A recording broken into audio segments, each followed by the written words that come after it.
That's why when there's the greatest consequence, there's the greatest opportunity and the greatest richness in fierce conversations, right? If you're really sick, if the position is close to termination, if the business is close to bankruptcy, when you've been fired or you've accepted another job, it's in those places where you've already extended 1 foot off the cliff that you can't afford almost not to jump.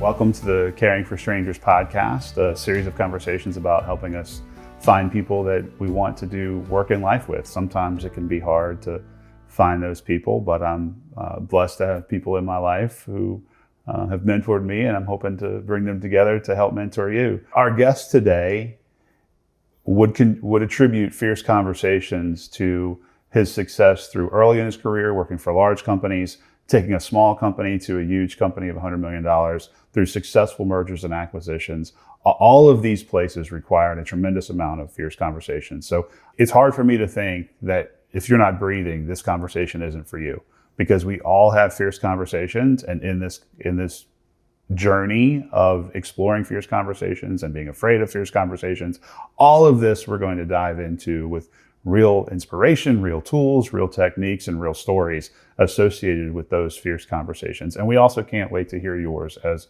a part of that. I'm very happy to have my friend here, Nestor Benavides. On this fierce conversation topic, why should someone listen to you? Nobody needs to listen to me. Everybody's time is extremely important. So I think you should always do what your heart and mind tell you. And if you choose to be here, I think that the Fierce Conversation book that in part put some of these words into our vocabulary has a quote that says, "No one conversation is guaranteed to change the trajectory of a career or a life, but any one conversation can." And I try my best to show up in every conversation completely present, trying to make that an opportunity to have it be one of those conversations that finds some nugget that does change the trajectory of a career, or more usually, more importantly, a life. I value that. I play for that. And if you want to play, join us. So changing a trajectory or a life through a fierce conversation. How do you define a fierce conversation? There are different kinds of conversations. Most of the conversations we have are superficial observations or transactions. But to me, fierce means a conversation that is seeking truth in something that matters. Seeking alignment with that truth, right? Whether it's a conversation in my own head about who am I trying to be versus who I am, or a conversation between who we are and who we're trying to be, or a company, right? I mean, any trajectory that's trying to find a direction and clarity towards that direction and alignment towards that direction, to me, all of those are fierce. Explorations that matter. So do you have some examples of where this has really gone wrong and gone right when you've had these fierce conversations? Well, I think that it's fierce because it's intense. It's fierce because it's scary, because there's something about that conversation that can affect you personally, right? That's touching on a vulnerability, that's touching on a fear, so there's some personal vulnerability or exposure that makes it fierce. And I think we all know, if we pay attention, when conversations are working and when they're not. How do you find the strength to open the door? Where does that come from in getting beyond just weather, or getting beyond the surface conversation you mentioned a second ago? It doesn't feel like strength. It feels like love, and it feels like adventure. I think that when we touch on truths, it's scary for a moment, but then it starts to become liberating, and it's interesting, and it's real. And I think just having had enough conversations, being a little old, that there's a really great place beyond that little electric shock at the door. And to me, not asking those questions that feel necessary or important. Feels like not respecting you, not respecting us, not caring enough about you to knock on that door. And I'm always very respectful if I knock on a door and it doesn't open.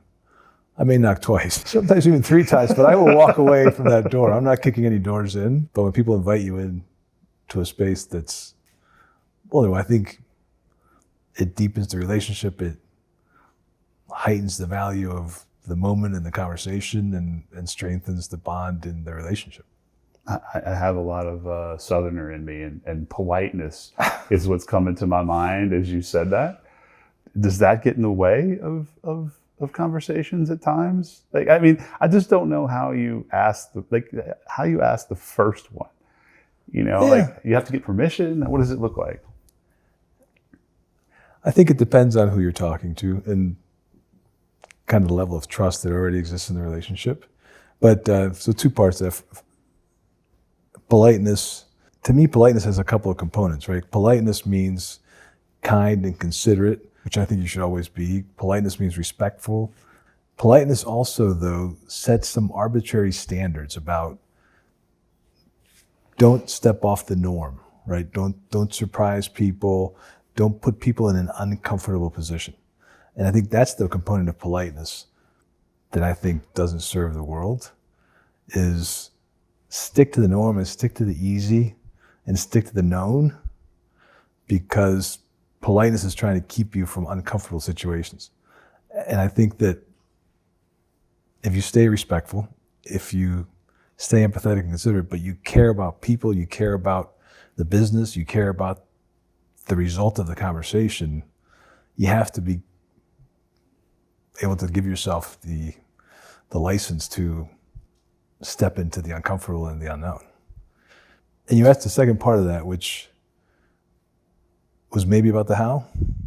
Oh, about whether we asked questions we asked before. So depending on the existing trust level of the relationship, you absolutely, it makes sense to ask permission to knock on the door. Right. So there's nothing wrong with saying, listen, I got a question in my head that I feel like needs to be asked, but I'm not sure if it's stepping into grounds that you want to be stepping into. And that person can say, you know what, leave that where it is. If you feel like you're a little hesitant to knock on the door, then certainly ask for permission. I can't get past listening to that and thinking that if I'm not going to have the fierce conversation, then I'm not caring for that person well. So you can't have a fierce conversation without 2 people accepting to be fierce. So I can't care about you enough to guarantee a fierce conversation, but I can care you enough to invite you into one. Right. So I think if you care about people, you should absolutely be looking for and inviting both of you into it. But I don't think it's, you can't be solely responsible for whether it happens or not, or even expect it to. You're just looking for the spot that makes the most sense where caring can happen in that moment. Yeah, and also, I think it's caring not to have a fierce conversation if somebody isn't really at a place where they're able, either mentally or emotionally to have it. So I may care for you like crazy and invite you into a fierce conversation, and you may push back. And if I wasn't caring, I might keep trying to impose it on you. If I'm caring, I will at least listen to you and respond, and then maybe shelve that conversation for another day. So to me, caring sits outside of whether you go into a conversation or not. It becomes critical once you're in it, certainly. Right. But to me, it exists outside of it as well. And caring sometimes keeps you from having fierce conversations when someone just is in a place where they're able to. You never know 100%, obviously. But sometimes, and I think the key there is listening with all of you to where the person is. Because to me, a fierce conversation is about finding a common ground, alignment, a common truth. And so you've got to have 2 willing participants. And so sometimes if I can't take a big step into a fierce conversation, you're taking little ones, right? You're talking about always things that matter, but maybe you're breaking it down into smaller steps. And then as we take smaller steps, as I give you feedback about your communication style, then it may open up a little bit more opportunity to tell you about your leadership style. But maybe if I care about you and I care about the situation, we've made enough progress in terms of your communication style, that let's just leave it at that and work on that for a little bit. And let's come back to it in a little time when you've had time to reflect on it. And so I think one of the really important things about conversations is that they don't have to happen in one moment, in one point of time.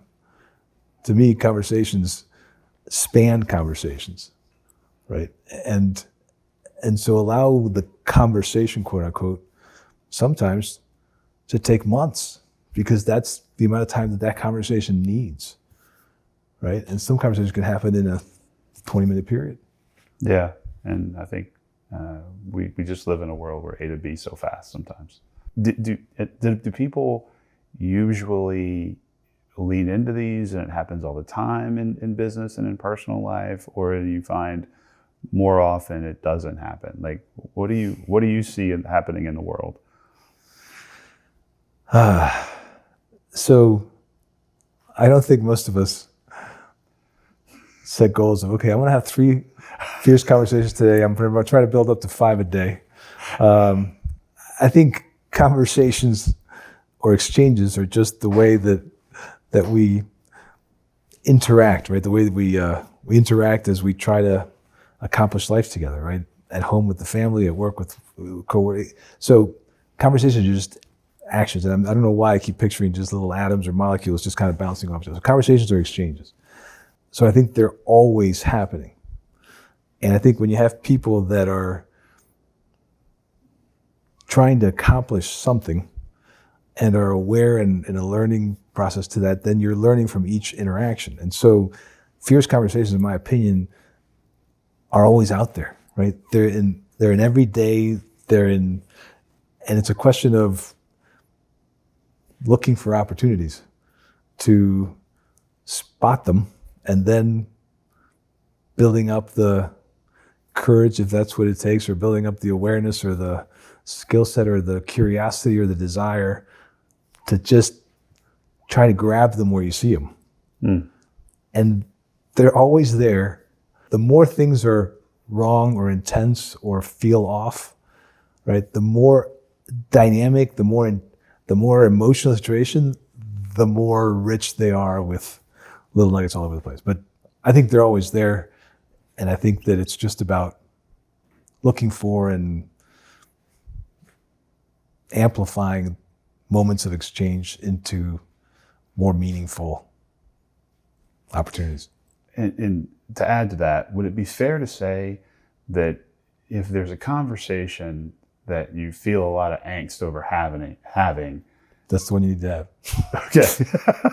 And so, look, what comes to time, for me, like, we weren't meant to do life alone in our own head. We were meant to do life in community. So this, to me, over the years, is where people like you in my life have stepped in, and I can have a conversation with someone who I trust, who's a good coach or a good mentor, and say, hey, look, like, I think it's important to ask yourself, why am I struggling with this conversation? I do think that's important, but I think it's 100%. Equally as important to have somebody that you trust that you can say, why am I struggling with this conversation? What's going on here what do you see? Has that been you've got people in your life that have helped you in that way? Absolutely. And help doesn't always come tasting like sugar. I was trying to think about, is there 1 or 2 people that I would give credit to? And I think it would absolutely be my mother and father. And I didn't want to pick them, but from a very early age, my mother and father had a very, very dysfunctional relationship. And I would say from the time I was 7 or 8 years old, it was my job to try to help them hear each other. And they were lovely and amazing people, and my mom still is. But they were just unable to find common ground in this very important truth that they were living. And so I really think that a combination of making sense of the United States and South America and coming here at a young age and figuring out that those exchanges that were so different. But more than anything, my mother and my father, they, I don't think intentionally, but they gave me a wonderful gift of knowing that our perception is 99% of our reality, if not 100. And our perceptions on the same situation, on the same truth, can be so vastly different and distant. And actually accurate. Like, both of them had fantastically accurate pictures of what was going on, 75% accurate. But they were only seeing a part of the picture and a part of the picture from a certain angle. And so to me, the fierce conversations at that age was just about trying to keep mom and dad from yelling and screaming, or trying to keep mom and dad from getting divorced, or God knows what. But I was trying to diffuse and resolve and assist. And I really think that was a uncomfortable but valuable lesson of, and then obviously there's a whole life that happened afterwards, but I'm pretty sure that's where it started. Like, talking through with your parents, and I can relate to that for sure, is, and certainly for me, there was the fear of what happens if they get divorced. And then I think that switched to, I almost wanted them divorced at some point, right? But I think similarly, some of those skills came from that. When you see fierce conversations not happen, what are the examples of what can happen if they're not actually happening? Yeah.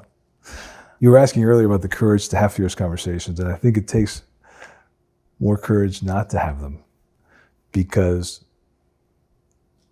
not having them can lead to complete separation, and complete failure. I like the idea that, you only fail if you give up, but you also can fail if you take too long to get into the conversations that matter, right? I remember dear friends, on more than one occasion, have called and shared that they were having marital issues and that they were kind of coming to the table or going to counseling, but immediately things started getting worse and started blowing up because they waited so long to get in that conversation that really the only path they saw forward was separation and divorce. I've seen it happen with employees where if you wait too long to have a conversation, there's too many mistakes made, too many scars built, then there's failure, right? Then there's termination, there's separation. And I think that sometimes it's appropriate because the individuals or the individual in the organization no longer fit. But I think more often than not, there's more opportunity and more value from finding the common ground. Hard not to kind of go right at marital conversations when we talk about fierce conversations, because I don't think there's any relationship that is more difficult, requires more vulnerability, has more consequences. In friends, I've seen them take too long to get into them. In my own relationship, without getting into specifics, Susie and I have been together for 40 years, 41 this year. And I think in all those moments where we stepped into a fierce conversation, we always chose to find that common ground and always chose to choose each other. We were kind of talking, fierce conversations are like holding hands with someone and leaping off a cliff. And I think because of that, we don't like to go into those conversations where you feel like you're not sure if you're going to get hurt. The fear of just stepping into the unknown. But if you're willing to go into those conversations and hold hands and trust in each other, then you can land in some amazing places. And so I grew up not wanting to rock the boat, right? Rocking the boat meant you were going to set the family off or something was going to happen you didn't expect. And so there's this whole wanting to just gloss over and make everything happy that comes with my struggle with some of the conversations that I've avoided over the years. I think about an employee, and I can give probably 5 examples of this, but this one gentleman would would call me, and it was I was in a situation where he was learning to be a manager for the first time. He was learning to manage people for the first time, and he would call me complaining. I mean, it would just about the people that were working for him, and I know he got really tired of hearing me say, "Did you talk to them?" But sometimes it's just as simple as, "Did you talk to them?" Now, this was early in my being a leader instead of a manager. So while he's being a manager, I'm being a leader for the first time, and I just want to beat him with But when what he needed was me to coach him through the conversation, which I learned a little bit later. But how do you coach people through that piece? I used to say my job as a CEO was to make sure that every conversation that needed to happen, could happen, and did happen. All right. If every interaction that needs to happen, can happen, and does happen, then you get the right exchanges, and then you start controlling to make sure the exchanges were positive. But so from a leadership standpoint, 100% agree. So has that also been your experience? So it is amazing, and when you ask why, what's at the risk of not having them? Better is at the risk of not having them. Better for you, better for me, better for us. Like, in talking to CEOs and leaders, a couple of things I always hear is you can never demote somebody and have that work out in the long term, right? I hear when someone comes to me with an offer and they've decided to leave the company, then it's right to let them leave, right? I've heard you can't reduce compensation and have that person stay successful and productive in the company. And my experience has been, 80, 90% successful in all those three areas. I don't think about demotion. I think about putting people in the best place that they can possibly be for the company to achieve their own ends. And sometimes you make a mistake and you give somebody a different responsibility, a different level of responsibility that they're able to take. And we've had directors that we've brought down into program. We've made all kinds of shifts. And again, 90% successfully. And I think it's because we can navigate these conversations in a way where people can set aside their ego, because it does take a hit to the ego to say, I'm no longer going to be VP, I'm going to be a director, I'm not going to be a director, I'm going to be a program manager, or whatever it may be. So that part is ego, but the part of what do I really want to do, who do I really want to be, what do I enjoy doing? If you can go to that part, and again, both be honest. Again, often there's acknowledgement that I wasn't in the right place, that wasn't the right position for me, so I agree with you, let's consider this. And sometimes someone says, well, that's the person I want to be. And then you get into a different conversation. Okay, if that's where you want to be, how do we get you there? But maybe to get you there, I'm going to go have you do this other role for a while, right? And then this other role, then we'll get there. So anyway, I think that the risk of not having fierce conversations is not moving forward. It's not achieving better. It's not making progress. And the risk of not having them is not only that, but it's also to step backwards to hurt businesses, to hurt relationships, and ultimately to fail them. The consequences of not having fierce conversations well and effectively is bankruptcy or divorce. The three things you talked about from the standpoint of demote or move them in, or reduce salary or let them go, right? Those three pieces that you just talked about. Early in my career, I find that it was much more difficult for me to have that conversation. First of all, I would avoid those conversations more than I would as I grew. There's this piece to this puzzle. I love the coaching around, look, I care about you, and do you mind if we have a hard conversation? I love that. And I think that's important. But I actually think that starts at the beginning. If you want to separate I love you as a person versus I love you as a producer and what you can do for me. If you can separate that, and I might be wrong, I'm curious as to to some extent. So we can still be friends, and there's and I would say most of those ands and most of those separations and categorizations are unnecessary. One thing I would say is, I don't think I ever tell people I care about them. Yeah. Right? Because I think the moment you say it out loud, it begets the question, do you? So I think that Don't tell people you care about them. Just care about them, and they'll know. Right? Just care about them and consider that. So I think too often we're trying to figure out the person we're supposed to be versus just becoming the person that we need to be. So if I care about you, you know. And if I have to tell you I care about you, there's something missing from the way I'm showing up in the world. So small tweak. But then I love you in this, but I don't love you in that. No.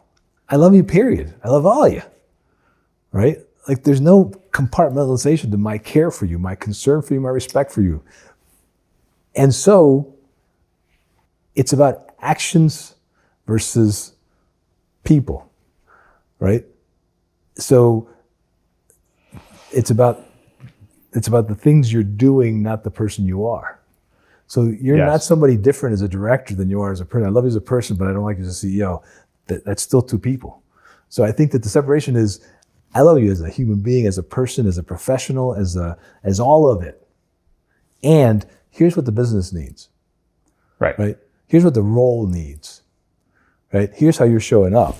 But I think the key there is don't separate the person. You can't divide the person. So anything that's the person needs to be part of the same thing.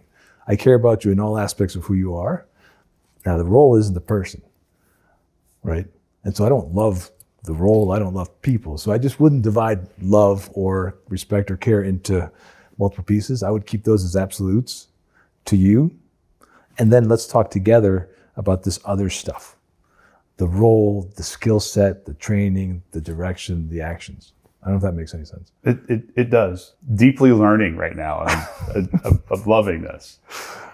Because I think there's a power in vulnerability. In meaning, I think hard conversations are a lot of times telling somebody they're not good at something. Moving them into a different position, saying, hey, look, and I don't mean hitting them in the face or punching them. When we talk about fierce conversations, like I don't mean that I'm coming to somebody and saying, I'm talking about over time, you're shifting them into the things that give them energy and that they're good at, and away from the things that don't give them energy and they're not great at, right? So, but I do think there are times you need that to move a little faster. Yeah. You know where it's going. Yeah, so a couple different concepts there. And the last one, probably the most important, right? Pace, right? We want them to move faster. We need to resolve this quickly. We need to get to the answer. And I think it's our expectation for pace and our kind of fear of stepping into the discomfort. Those two things are what kills conversations, right? I need to make this decision today. Well, what if you're not ready to make it today, right? We need to make this. So you got to be careful with time frames, because you need to find the common ground in the time frames in order to move that forward. But back to the other points you were making, I wish I knew how to put into words the difference between being and thinking, because in order to really evolve in, I think, effective, fierce conversations, it's much more about trusting who you are, trusting what you value, trusting your intent and your kind of desire for the conversation, more so than actual skill sets. But being older, having had a lot of conversations, what we both know is that on the other side of really difficult conversations comes extremely strong relationships and trust. And we were chatting earlier, not only have I been successful, and not me, have we been successful in kind of repositioning people or modifying compensation agreements, but in terminating people, right? And before I said kind of with a lot of gumption, that not having fierce conversations ends in divorce or bankruptcy. And if after having great fierce conversations, things end in divorce or bankruptcy, that's okay, right? Those are options and they lead to other places, and it's really all good. It's when you end up at a conclusion that you didn't want, didn't choose, and shouldn't have happened, was avoidable, right? So that's really my passion behind those two things, was not judgmental as much as it was when you don't want those things to be the end point. And they become the end point anyway. So that to me is the failure, not the actual destination. But I went into one conversation. We had bought a company. There was a gentleman running it who was a lovely man. And I could see but he had just gotten into some really, really bad habits. and he was running the show, and it got to a point where we had to make a decision. We either needed to transform him, transition him into being a leader that could lead without laying blame constantly to the organization, or we had to terminate him. And so we had an entire package. I was 100% ready to make him an offer and have him stay and have him continue to lead the team. And we went in and we had this hour-and-a-half long conversation, and it was a good conversation. And I told my partner beforehand, if I can't get a single thread of accountability and responsibility of him acknowledging his own actions and how they contribute to the situation, we need to terminate him. And in an hour-and-a-half's conversation, I couldn't get a single thread of accountability. So at the end of that conversation, we terminated him. And he was furious, right? I mean, he trusted me. I mean, we had a lot of conversation. We had built a relationship, and he trusted me, and I terminated him. And he was shocked. And he reached out a year or two after and apologized and reconnected. And he's an amazing person, and I certainly wish him well. And he's been good. But I went into that conversation completely ready for one of those two outcomes, or a third, or a fourth, or a reposition. But I couldn't leave somebody in leadership that could that gave me no thread to build on, no door to knock on, to establish accountability.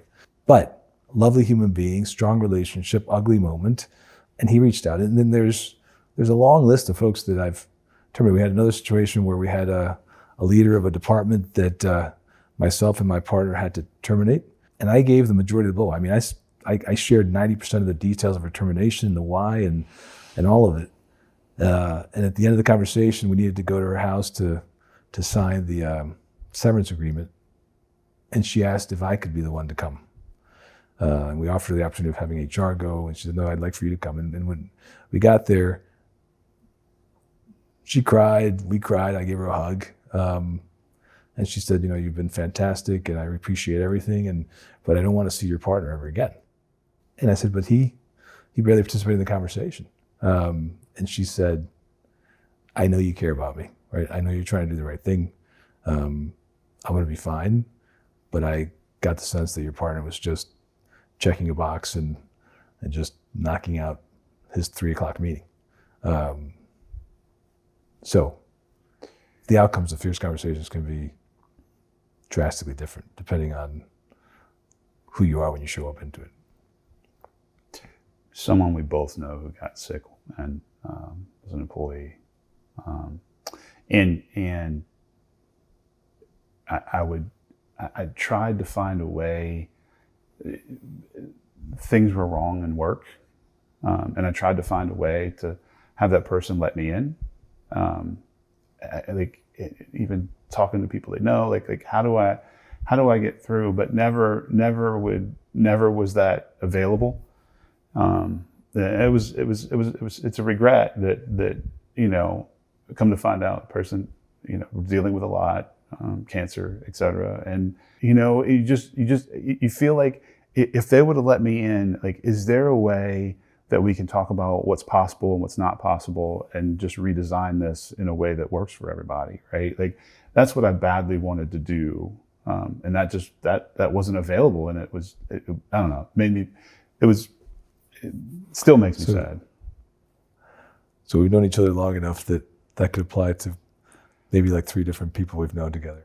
Right. But that brings up, the concept of death or sickness, right? Which is, wow, a really relevant place for fierce conversations. I always want to get as close to whatever you're feeling as possible, and thinking about.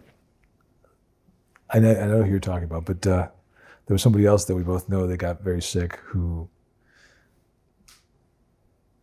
looked like they were going to get better, and then they didn't, and then they were going to get better, and then they didn't, and they passed away in their late 50s. And we stepped as close as we could about the conversation of fear of dying, and we would tip around a little bit and then come back off of it. And again, I respected that person too much to probe beyond where I was probing, but I wanted to give him the opportunity that if he had those feelings and he wanted to share them with somebody, that I was there and I was comfortable listening to it. And we never stepped all the way in. and they got sicker and sicker, and they passed. And when they passed, they told their spouse that they wanted to thank 3 people particularly, and he mentioned me as one of those 3 people, which certainly touched me. And she said the reason that they weren't able to get any deeper in that because they couldn't get their head around the possibility that they wouldn't be here for their children. And it was just a space that was too scary and too sad to step into. And so I knew enough not to be pushing, but I can absolutely appreciate that. Yeah, there's some places some doors that for whatever reason you don't want to open, and that's your choice, and I completely respect them for choosing that and just keeping that hope alive to the very, very end.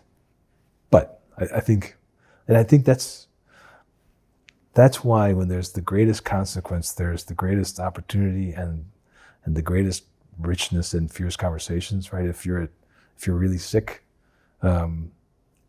if the position is close to termination, if the business is close to bankruptcy, it's in those moments, like when we talked about the other time, when you've been fired or you've accepted another job, it's in those places where you've already extended 1 foot off the cliff that you can't afford almost not to jump. And it's where transformations happen. It's where it's the moments I think you most remember in life is when you had those moments and you jumped off the cliff together. It's possibly the most powerful thing we do as human beings is have meaningful exchanges. It's a great quote you shared with me. It's been one of the principles that I try to pay attention to or think about, and it's and I'm going to misquote it, so hopefully you'll fix it for me. And that is your success is very much correlated to the amount of fierce conversations or the level of fierce conversations that you're willing to have. But it's the idea that the more you're willing to get comfortable in discomfort, the higher you will rise, the more you'll achieve. Okay. So it's leading into discomfort.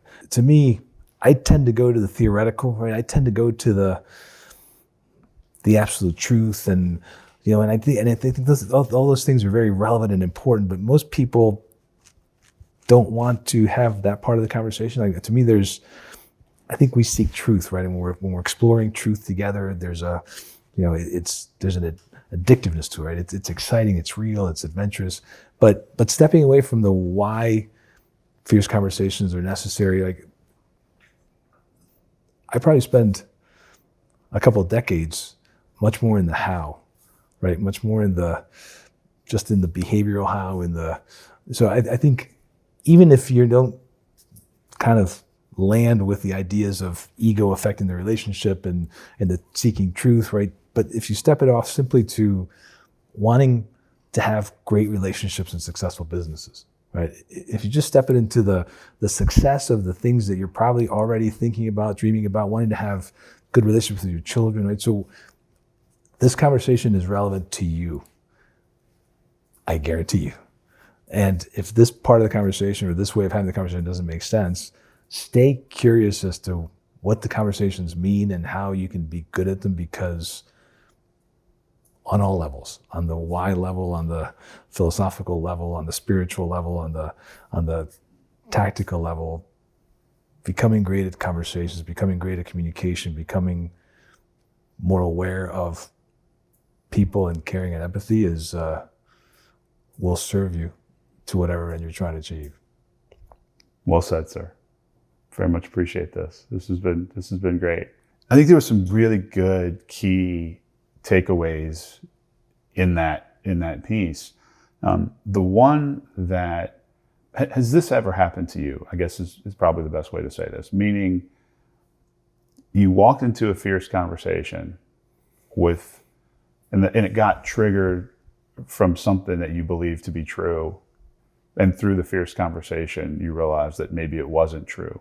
Or in other words, how much is walking in without an open mind matter in those conversations? So it matters completely. I think probably most fierce conversations have one person that's committed to a conclusion and the other one that's trying to move them off of it. So I think certainly fierce conversations happen with closed-minded people all the time, more often than not. But I think that's why we hate fierce conversations, because fierce conversations with closed-mindedness are difficult, are scary, and often end up in places where one of the two people, if not both, feel bad about it, and you don't necessarily make progress as a result of it. And open-mindedness is essential to effective conversations in general, but certainly fierce conversations, because I love the metaphor of you're just stepping off a cliff together. You can't predict the landing with complete certainty. You have to be willing to allow the two of you to find it together. And I feel like all the time I step into conversations where there's an argument going on between A and B and A and B and A and B, and you come in, and it's not about fierce conversation, but it's about seeking alignment to make progress. Is okay, why A, why B? And in that conversation, explore C. So to me, the idea of questions leading the way, the idea of and not or, and not but you can't do any of those things with a closed mind, right? With an open mind, you're curious and looking for pathways forward. With a closed mind, you're looking for ammunition for the next volley to win the war. And both will happen in your mind. You will go in open, and there will be aspects of the conversation you're closed to, right? It's not I'm an open person, I'm a closed person. That's right. Everybody wants to kind of just pre-label, but the issue is there are topics that I'm pretty closed-minded to, within my open-mindedness. And so it's about, and this is where harmony in me keeps coming back, but it's about in every moment, in every conversation, in every piece of that conversation. Am I open it? Because then we'll stay really open. We'll go into a conversation, then you'll knock on a door that I'm completely closed to, right? And that will shift. So one of the biggest mistakes I think as human beings, we want to label ourselves, we want to label the conversation, we want to label things in a much bigger bucket than it really is. Open-mindedness needs to be a way of showing up all the time in every moment as much as possible in every part of the conversation, because it's not a set default prior to the conversation. And there's something else you've taught me that is part of this too. Like, feelings aren't truth in themselves. They can help drive truth or lead you to truth. And I think those fierce conversations have so much emotional tension around them that I think it's super important for people to, Yeah. So, and feelings to me they're the output, right, of our interpretation of some truth that we're assuming, right?